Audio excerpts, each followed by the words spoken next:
So here we are. We've really reached the end of the journey. We have. It feels like the summit of a pretty long climb, doesn't it? It really does. We've spent all this time with Ernest Holmes's creative mind and success from, what, 1930? That's right. And we've been deep in the theory, the metaphysics, all the abstract stuff. Yeah. But today feels different. Oh, it is different. It feels different because Holmes himself changes his tone, right? He does. We're not in the classroom anymore. This isn't about some abstract philosophy. This is, this is where the rubber meets the road. That's a perfect way to put it. He's been the professor, but now it feels like he's the foreman on a job site. Exactly. He's taken off the tweed jacket, rolled up his sleeves. Yeah. We're looking at the final chapter, and he calls it the final word. Which is a little ominous. A little, yeah. And it reads like a tactical manual. It's so direct compared to everything that came before. It's a total shift. He's moving from student to demonstrator. That's his language. He's basically saying, okay, you've read the book, you get it intellectually. Right. But knowing the law of gravity doesn't stop you from walking off a cliff. Right. So now here is the checklist. And if you don't do this, the rest was just entertainment. I think that's such a crucial point. We consume this kind of material almost like entertainment. We do. We nod along, we feel a little smarter, and then Tuesday morning comes around and absolutely nothing has changed. It's intellectual tourism. You visit an idea, take a mental picture, and then you go right back home to your old habits. Yeah. And Holmes is basically putting a gate up here. He's saying you can't leave until you get the mechanics. He wants to move you from just being a passive consumer to an active operator of your own life. If this episode helps you, please hit like and subscribe for the next one. So what he's doing in this final section is really just summarizing his entire philosophy into a really rigorous set of instructions. A checklist. It's a checklist. It's about moving from wishing for things to happen to actually making them happen through what he calls your mental tendency. I love that phrase, mental tendency. It feels less like magic and more like physics. How? It's momentum. Like a groove in a record or a riverbed. It's a direction that's set over time. Exactly. So today our mission is to give you that checklist. We're going to walk through the architecture of identity, the real physics of attraction, not the wishful thinking kind. Right. The deterministic kind. Yes. And then finally, a specific daily protocol that Holmes lays out to lock all of this in. So this is about how to stop being a victim of your past and actually start being the architect of your future. That's the goal. Okay, so let's kick things off with that opening salvo from the final word. Holmes just comes right out and says, in the last analysis, man is just what he thinks himself to be. Now, I have to play devil's advocate. On the surface, that sounds like a bumper sticker. It does. You become what you think. We've all heard it a million times, and it almost feels dismissive of reality. I know. And that familiarity makes us just gloss right over it. But he's not being motivational here. He's saying something structural. Okay. He follows it up by saying, he is big in capacity if he thinks big thoughts. He is small if he thinks small thoughts. Capacity. That's the word that jumped out at me. It's the key. It changes the whole conversation from the content of your thoughts to the container for your life. Precisely. Think of it like architecture. You're building a house. The foundation you pour dictates how big that house can be. Right. You can't build a skyscraper on a foundation you poured for a garden shed. It doesn't matter how much steel you have. The footprint is what it is. So Holmes is saying our internal thinking center creates that capacity. And if my capacity is small, filled with fear, limitations, small worries, then I literally can't hold up big life. You can't. The structure collapses. We see it all the time, right? People win the lottery and they're broke in 3 years. Why? Their bank account got bigger, but their mental capacity, their container, was still set to poor person. So the reality eventually just shrinks back down to fit the container. It has to. The external reality cannot sustainably be bigger than the internal architecture. That's fascinating. So it's not that success is being withheld from us. It's that we haven't built the room for it yet. We're asking for a gallon of water, but we're standing there holding a thimble. That's a perfect analogy. He says the manifest universe, everything we see, is just a result of inner activity. We are thinking centers. Right. And if your center is processing lack, it just manufactures a reality of lack. It's not a punishment, it's a production line. The factory makes what it's tooled up to make. Which connects directly to self-image, doesn't it? Completely. It feels like so many of us are trying to change our lives by, I don't know, rearranging the furniture. But Holmes is telling us we need to knock down the walls and build a bigger room. That's the critical distinction. It's never about what you want. I mean, everyone wants more money, better health. Wanting is easy. Of course. It's about what you are in your mind. He says, man is just what he thinks himself to be, not what he hopes to be. Identity has to come before reality. So you have to expand the container of your own consciousness before the contents of your life can grow. You do. So what's a small thought versus a big thought here? Because I don't think he just means thinking about yachts. No, not at all. A small thought is a reactive thought. It's stewing over what someone said to you in traffic. Okay. It's worrying about a bill. It's replaying an argument from 5 years ago. These are small, cramped mental rooms. A big thought is about expansion. It's thinking about systems, possibilities, connection. It's thinking in terms of abundance, not scarcity. It's asking, what if, instead of, oh no. So if I spend most of my day just worrying about what my boss thinks of me, I have a very small capacity. You're living in a closet. And you can't fit a mansion inside a closet. You're using up all your mental real estate just storing junk instead of building new wings. That's pretty daunting, because it puts all the responsibility squarely back on us. It does. There's no one to blame if your container is too small. And that's the final word. It's radical responsibility. Okay, let's move to that second pillar, which is attraction. You attract what you think most about. Again, this is one of those phrases that's been co-opted and, maybe a little misunderstood. Oh, definitely. The whole think about a Ferrari and it appears idea. Right. But Holmes seems way more practical, more, pervasive than that. He is. He completely avoids that magic trick mentality. And he uses that specific term we mentioned, mental atmosphere. Yeah. And that, I think, is a much more useful way to understand it.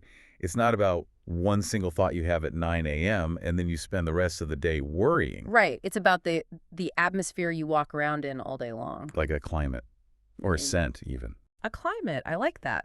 Imagine you're just surrounded by this aura, not in a mystical way, but a psychological one. Okay. And that aura is made up of the average of your thoughts, your feelings, your beliefs. It's the average temperature of your mind. And that mental atmosphere determines what can even get close to you. It determines what enters your orbit and what just bounces off. If your atmosphere is frantic and desperate and cynical, then even a great opportunity gets repelled. Automatically. It's like a force field. You've met people who are just desperate for something. Oh, absolutely. You can feel it. It's visceral. You just want to get away. That's their mental atmosphere. Holmes calls this deterministic attraction. Deterministic. He compares it to gravity or electricity. It's totally impersonal. It doesn't care if you're a good person or if you deserve a break. It just responds to the signal you're broadcasting. That's it. You cannot broadcast a frequency of desperation and expect to tune into the success station. The physics just don't work.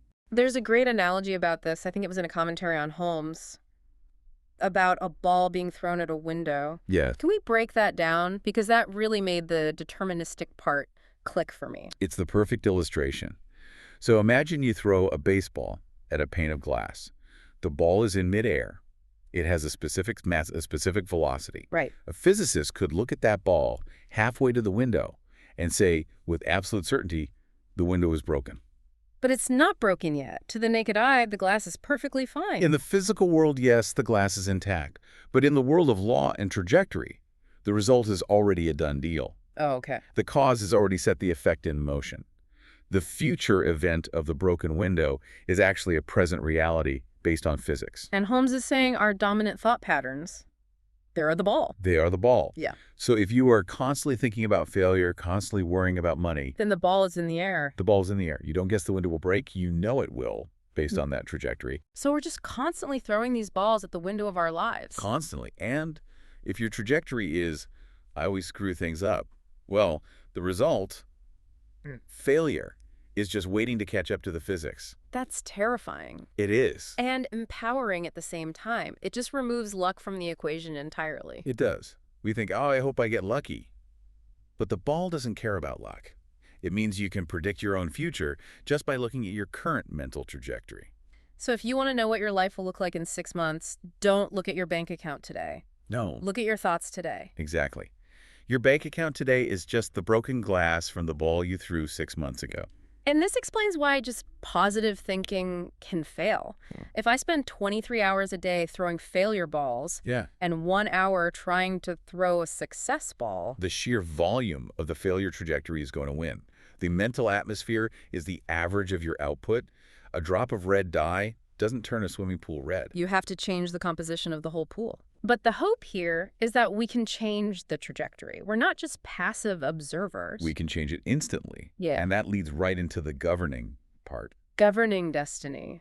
Okay, so if we're throwing these balls all day, how do we stop breaking things? Well, Holmes gives us a very specific tool here. It's about understanding the difference between principle and precedent. Right. Principle is not bound by precedent. I circled that line. It sounds kind of legalistic. What does he mean? It's one of the most powerful ideas in the whole book. Precedent is your past. It's everything that's happened to you up until this very second. So my bank balance, my relationship history, my failures. Your track record, your trauma, all of it. That is a record of what was. And most of us live our lives based on precedent. We look at the past to figure out what's possible for the future. Exactly. I've always been bad with money, so I'll always be bad with money. I always date the wrong people, so this next one will probably be a disaster too. That's being bound by precedent. You're letting the dead past dictate the living future. It's like driving while staring only in the rearview mirror. But principle, which is the creative power of the mind, the active force, it isn't bound by that. Principle creates from right now. It doesn't check your file to see if you're allowed to succeed. So just because the ball broke the window yesterday... Doesn't mean you have to throw another ball today. You can interrupt the pattern. But it requires what he calls mental clearness. You have to stop looking at the precedent as a predictor. You do. And he talks about moving from leaning on things to self-reliance. Leaning. That's an interesting word choice. It's a great visual, isn't it? Yeah. Most people go through life leaning on the economy, leaning on their boss, leaning on their spouse to make them happy. It's a position of weakness. If the thing you're leaning on moves, you just fall over. If the economy dips, you crumble.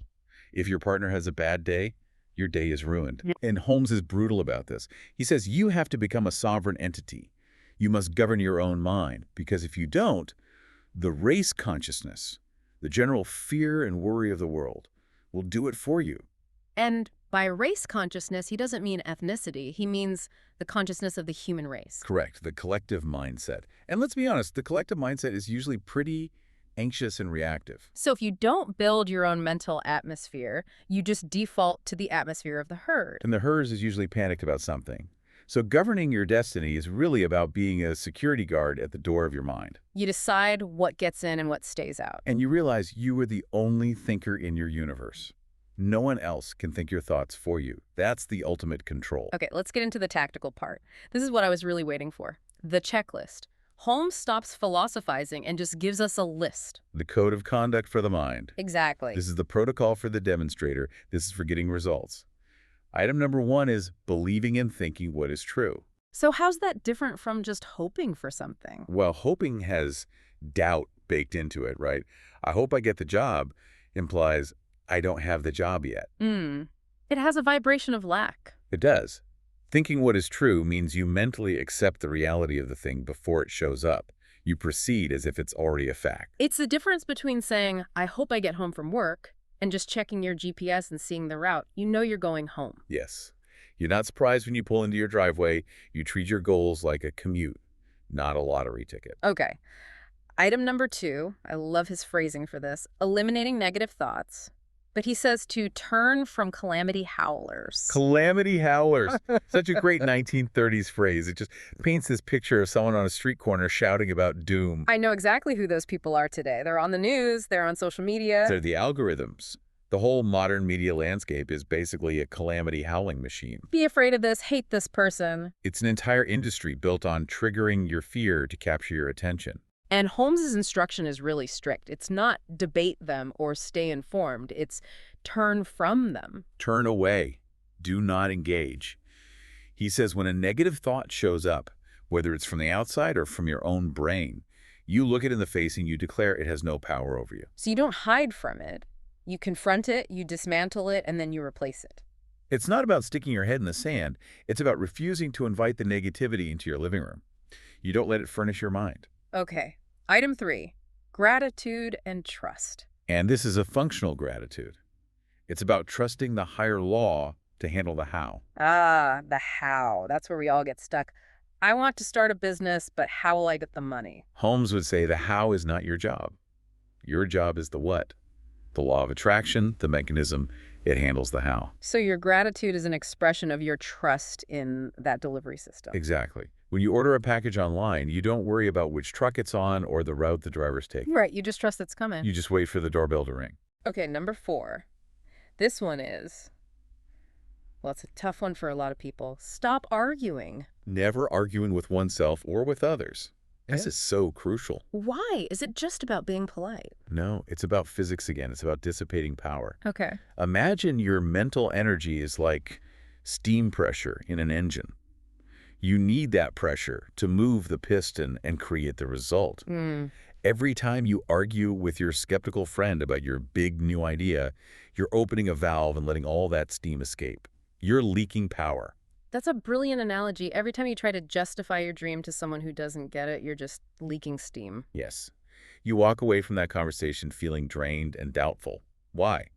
Because you gave your power away. You were seeking validation from the outside, which means you didn't have enough on the inside. So his instruction is to literally just keep it to yourself. Be strict about it. Don't seek approval. Don't let people talk you out of it. He says talking about a big idea too soon just dissipates its power. That requires so much discipline. We want to share our excitement. But we often share it because we want them to believe in it so that we can believe in it.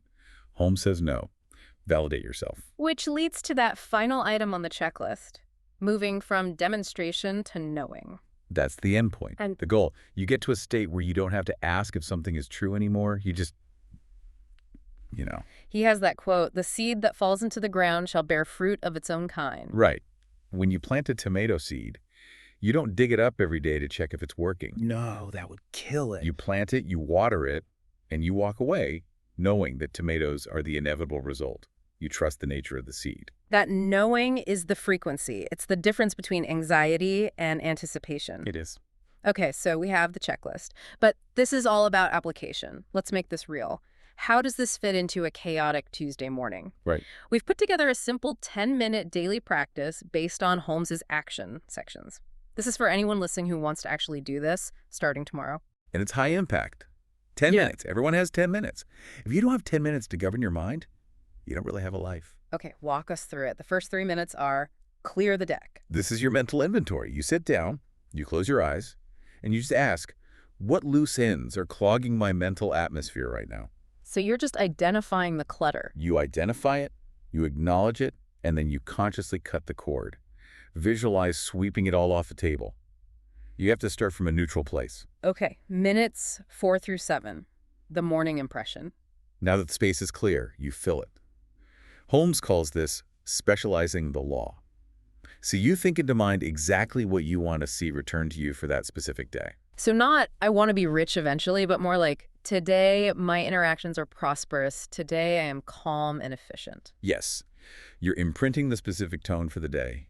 You are aiming the ball before you throw it. If you don't, the world will aim it for you. And the final couple of minutes, 8 to 10, the supreme attitude. This is where you lock it in.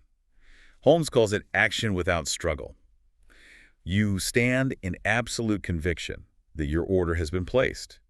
You generate the feeling of trust. You leave that chair knowing it is done, not hoping it works. Action without struggle. I love that. It's not passive, but it's not fighting.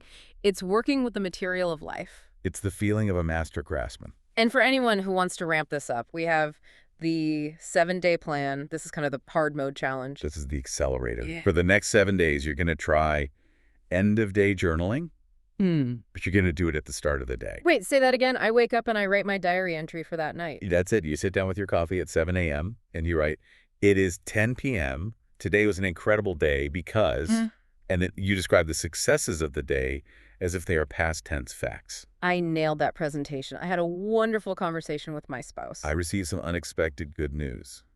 You write it as history before it's even happened. That is a serious mental hack. It forces your brain into that state of knowing we were just talking about. It creates a cognitive dissonance that your brain then tries to resolve by making it come true. It aligns your subconscious expectation with your desire. But there's a rule for these 7 days. The rule of silence. You have to refuse to discuss your plan or your goals with anyone who might doubt you. For 7 days, you keep your cards close to your vest. No arguing, no explaining, just demonstrate. Back to the steam engine. Keep the pressure inside to drive the day, not to win a debate. Let the results be your only argument. What a journey this has been through this book. We started this whole series talking about this universal creative mind. Right, the cosmos. And we end here just with the individual. It all comes back to the person in the mirror. It does. Holmes's entire philosophy pivots on this one idea. Hmm. The law is automatic, but you provide the pattern. You're the only thinker in your universe. And that's the final word. There is no judgment from the universe, just a constant yes. Yeah. You say, I am small, and the universe says, yes, you are. You say, I am capable of greatness. And the universe says, yes, you are. The switch is in your hand. He that hath ears to hear, let him hear. Indeed. So we've built this really solid foundation for the mind now. We know how the internal machinery is supposed to work. But the real test for all of us is when you step out of that quiet room and into the office. It's easy to be zen by yourself. It's much harder when Gary from accounting is yelling at you. Exactly. Or your client is demanding the impossible.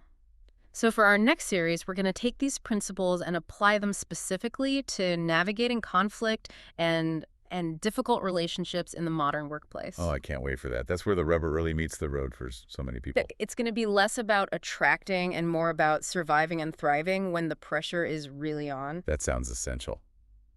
Thanks for being here. If you want the full series, check the playlist and please like and subscribe so you don't miss the next episode.